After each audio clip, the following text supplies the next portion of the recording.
బెజవాడలో బ్రాహ్మణ సామాజిక వర్గం రూపాయి రూపాయి కూడేసుకుని పెట్టినటువంటి శాతవాహన కళాశాలకి తలెత్తినటువంటి వివాదం ఏంటి అనే ఒక జవాబిచ్చేవాడు కూడా లేడు.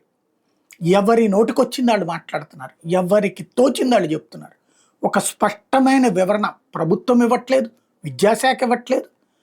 ఇటు రాజకీయంగా దాన్ని వాడేస్తున్నారు. 150 కోట్ల విలువైన ఆస్తిని అప్పనంగా దోచుకుంటోంది ఎవరు? అందులో ప్రభుత్వ భూమి కూడా ఉంది, ప్రభుత్వమే నడపాలని తెలుగుదేశం పార్టీకి సంబంధించినటువంటి స్థానిక ఎమ్మెల్యే బోండా ఉమా అంటున్నారు. అబ్బెబ్బే అదంతా ఆ సొసైటీ ల్యాండ్ అని చెప్పేసి అదే పార్టీకి సంబంధించినటువంటి ఎమ్మెల్సీ ఆలపాటి రాజా అంటున్నారు.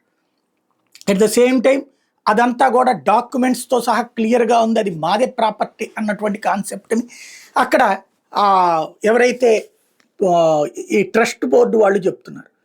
అందులో అసలు నేనే ట్రస్ట్ బోర్డు మెంబర్ని అని చెప్పేసేసి ఆలపాటి రాజా అంటుంటే అసలు ఆయనకి సంబంధం లేదు అని వీళ్ళు అంటున్నారు. 150 కోట్ల ఆస్తి ఎవరు దోచుకోబోతున్నారు? ఆ ట్రస్ట్ బోర్డు వాళ్ళ, లేకపోతే కనుక ఆలపాట, లేకపోతే ఇంకెవరన్నా మధ్యలో ఉన్నారా? ఇది మాత్రం ఏ ఒక్కళ్ళు స్పష్టత ఇవ్వట్లేదు.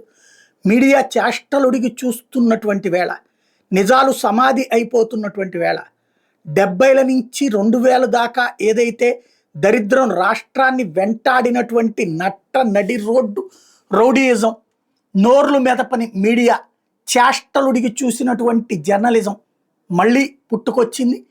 రాజకీయం భయంతో వణికిపోతోంది.